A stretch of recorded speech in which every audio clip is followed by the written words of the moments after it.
Called this generation's Roy Rogers, Ken McNabb has been training young horses since he was 16 years old. At this year's AQHA QuarterFest, this award-winning trainer shared some tips for anyone who is trying to discover the horseman within. When I start a colt, I really like to use a snaffle bit, and I prefer a full cheek snaffle in the first 5 to 10 rides. The reason is that full cheek snaffle kind of hugs the side of their nose like a halter might, and yet I've still got something in their mouth. What I try to do is keep my hand right here between his ears. I bring my bit right down here to his muzzle, and then I just take it away. If he's quiet and nice, I just take it away. If he's thrashing around, throwing his head, I just wait until he's quiet, and then I take it away. And I put it back down here. And my thumb on my right hand is going to work into his mouth and just tickle his tongue until he opens that mouth. And the the thumb on my left hand is going to tickle his mouth.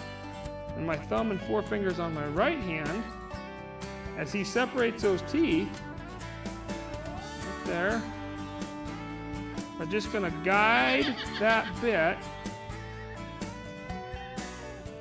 through his teeth, right there. For me, you know, a lot of times I ride with the offset D-ring, 3-piece mouth, but in those colts or in problem horses, that full cheek's almost impossible to beat because it combines the same nose pressure they're accustomed to from a halter, at the same time gives you something in their mouth. Once you've got a bit in and reins on, you can begin teaching the horse to respond to them. So you come back here, get that nose soft, and then move that hindquarters over, okay? And as the hindquarters moves over and the reine's nice and soft, you want to release. But I'm not going to hang on his face. Look over here. If you look at Utah, there's slack. If he goes forward, right there, I take a hold of him until right there. When that hindquarters moves over, then I'm going to release him and just pet on him, okay? Susan INGRAM is from nearby Franklin, Tennessee. With Ken McNabb as her instructor, she was able to see immediate improvement on her filly. We raise them. They're born and raised on the farm, but they had not been started with any bridles or any saddles, no tack, just halter broke and pasture broke as far as coming up to you and things like that in the pasture. And we rode both of them last night. I've got the big gelding here too. We rode both of them last night in the round pens, and they acted like they'd been ridden, you know, at least a year the way they are. The groundwork's been awesome. They have learned, you know, what he's showing us is working. So it's been a great experience for us. Mike LEVIERE made the trip to QuarterFest from West Virginia. What he learned will help him to go home and continue working with his young horses. Well, I've actually got 2 more horses that are 1-year-olds, and next year I'm actually looking forward to starting them as opposed to kind of dreading it, just because of some of the things I've learned here with Ken McNabb this week. Each horse has their own personality, as does each trainer. Throughout his years, however, Ken says there are 3 basic tips for anyone who's starting the process. Really make sure you develop a relationship on the ground.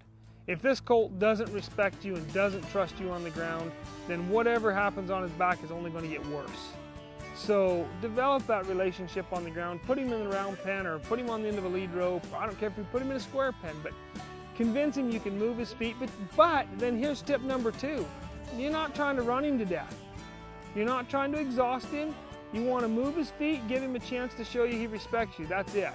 And I think sometimes that's a mistake that commonly happens. We work our colts too hard. You know, tip number 3 is remember, don't second guess yourself. People start second guessing themselves. And if your gut tells you don't get on this colt, don't get on him. If it tells you things are going to be okay, they probably will. If it tells you back off, don't overwork this colt, follow your gut instinct. Those are the 3 things that I think are really important. And the biggest mistake you can make when starting a young horse? Not enough sacking out. Not enough sacking out and then getting impatient and bailing on when they really shouldn't. You can sucker them into it and you can jump on, you can bail on, but when they're not ready, they're not ready. And you know, in the life of a horse that's going to live 30 years, what's another day? So I think that's the biggest mistake, people just getting in too big a hurry.